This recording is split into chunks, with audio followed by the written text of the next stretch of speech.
we had the good fortune of, sorry, I forgot persimmon season. We had the good fortune of picking a whole bunch of chestnuts. These are from a whole variety of trees in the area that are mostly Chinese genetics, looks like, but there's probably some American in there. It's kind of funny, the largest trees had the smallest nuts, and these tiny trees that were no bigger than that Japanese red maple were loaded with hundreds of these. I mean, we picked nuts this size off of trees that size for like 15 minutes and filled up 5-gallon buckets. It was pretty phenomenal. We just happened to get the exact day right when they were falling, maximum, and there weren't a whole ton of squirrels getting them all yet. I think probably if we had been 24 hours later or 48 hours later, we would have gotten a third of what we did. So we kind of got lucky there. And now we have all of these amazing chestnuts. There are not a lot that have weevil damage from what I can tell. If you ever collected nuts, you'll see there's these little holes in the nuts sometimes. And normally I would expect to be seeing, 10 or 15% with holes. Sometimes it's way higher than that. And we just got lucky, whether it's the weather or whatever, but these have been sitting overnight, and out of this entire crate full of nuts, there was 6 weevils at the bottom. So it's pretty good news. I guess sometimes you cannot see a hole and there's still a weevil in there somehow. I don't know how that works, but at any rate, right now, what we're doing is we're gonna grow most of these out into plants, chestnut trees. And so to heal them in, it was kind of funny. This morning we harvested it was topped up, and I stuck my hand in it. It was probably 20 degrees warmer than the air.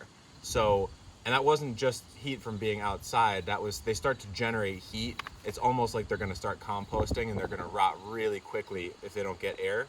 So we're taking them out and we're mixing them with some, it kind of doesn't really matter, but this is just really highly decomposed wood chips from like several years ago. So it's kind of like wood chips that are on their way to soil.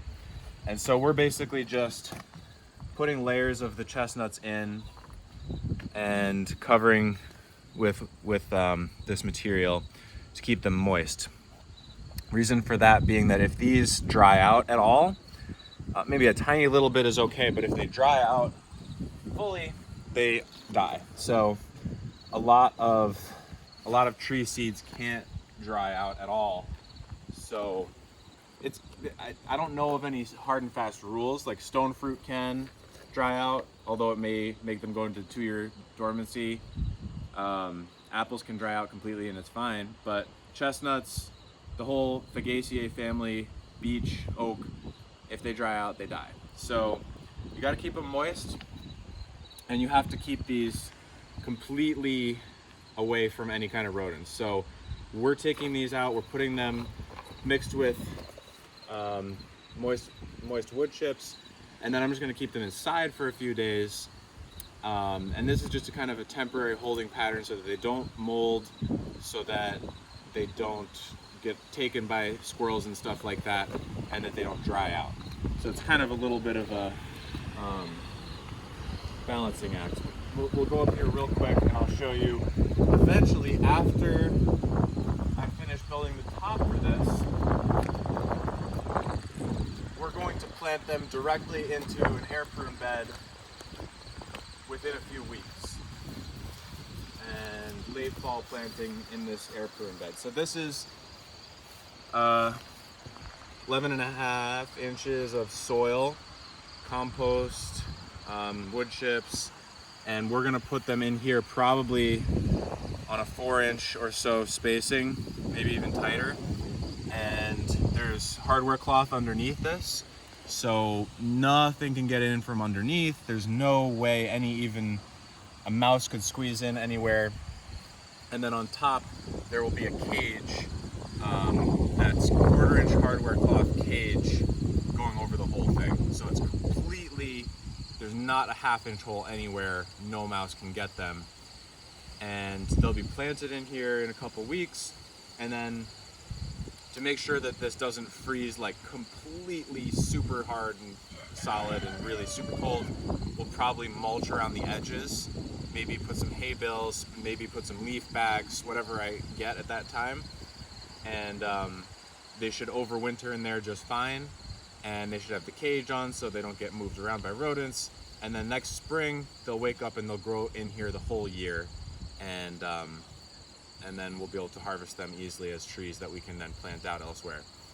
And we're not doing that with 100% of the chestnuts. I'd say in less than an hour of harvesting, a friend and I harvested, I think, about 100 pounds, which is pretty phenomenal. Like I said, I've never done that before, so that's not the norm, but it's pretty great. And I don't need to plant out 50 pounds of seeds, so we are gonna make some dishes out of them. When I was in France, I had cream chestnut.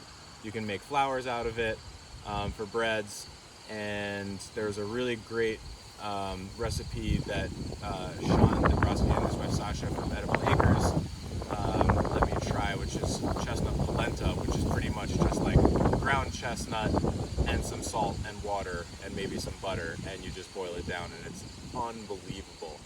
It's sweet, starchy. The big ones tend to be more starchy, the smaller ones tend to be more sweet, but that's not a hard and fast rule.